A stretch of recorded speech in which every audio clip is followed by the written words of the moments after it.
This tutorial is to show you the 4 quick steps in updating an extra student when you get a new student in your classroom.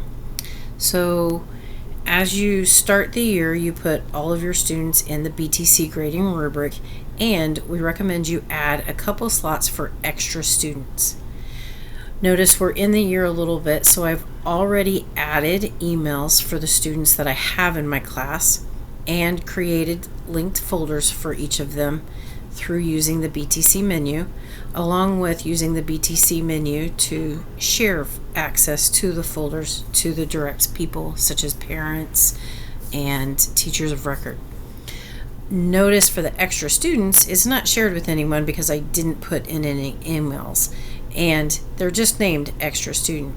So let's say I get a new student in my classroom. There are 4 quick steps for updating the extra student to be reset as a new student.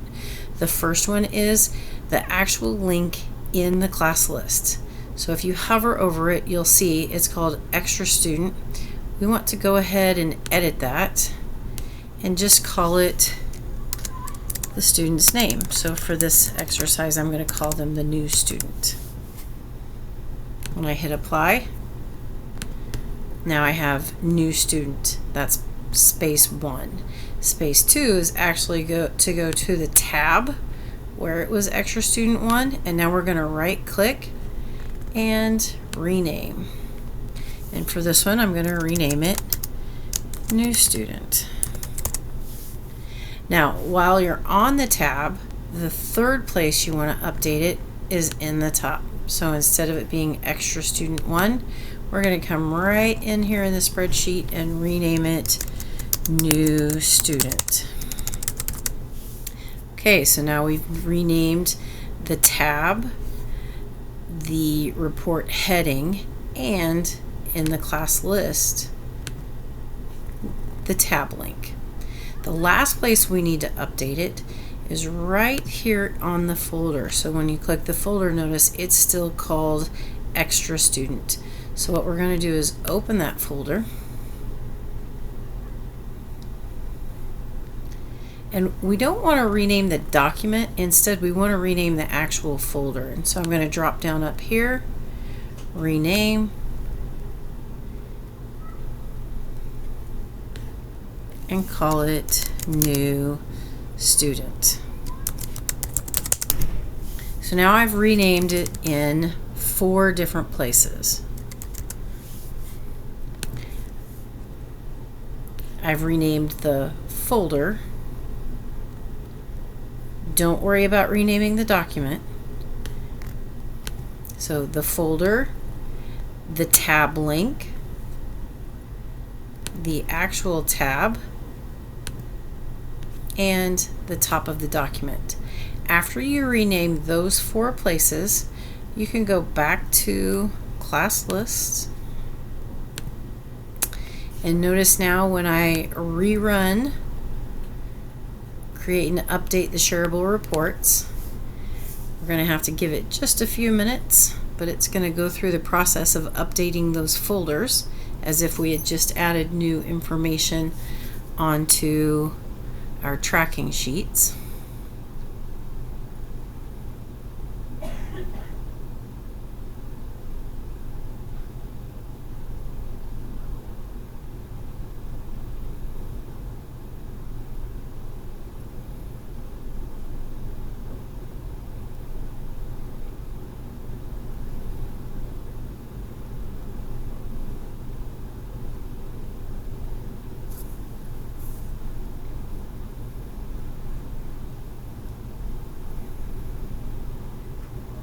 And now that that script is finished, when I go back to the folders,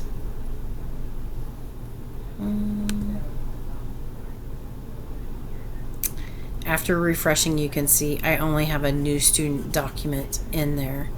So now the document's been renamed, the folder has been renamed, and we did that by renaming the link, the tab, and the report within the tab.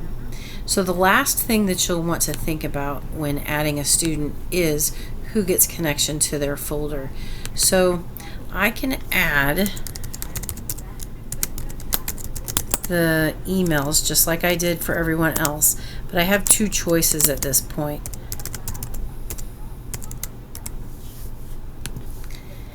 I can go up and rerun the share report access. Doing that will cause student A to be re-given access, student B, any emails in that will be re-given access, same thing with student C, and then it will give access to my new student.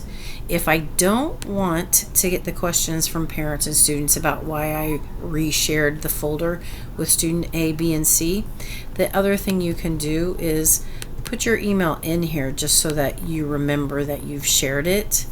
But I'm just going to go ahead and share that, go to the actual folder.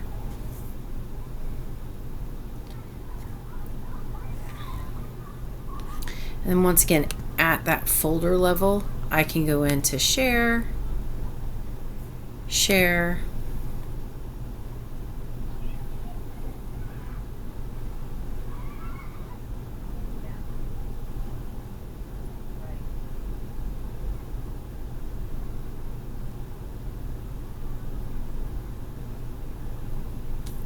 and then paste the email right there.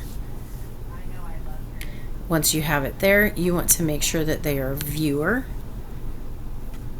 and hit send. Now that just that student's emails were given access without resending it to all the others. It's not harmful to just go up to the BTC menu and hit share report access. Just know you're probably going to get some questions asking why you reshared it with all of them, but it won't hurt anything. So you can choose which way you do that. So once again, when you're updating to a new student, you want to rename the tab, link. You want to make sure you rename the actual tab. You want to rename the document. And then you want to rename the folder. And that can be done right here. The last thing you think about is sharing access, and you can do that once again from the menu, or you can go in and individually share the folder from the link. Hope this helps. Let us know if you have any questions, and keep us updated on your BTC grading adventures.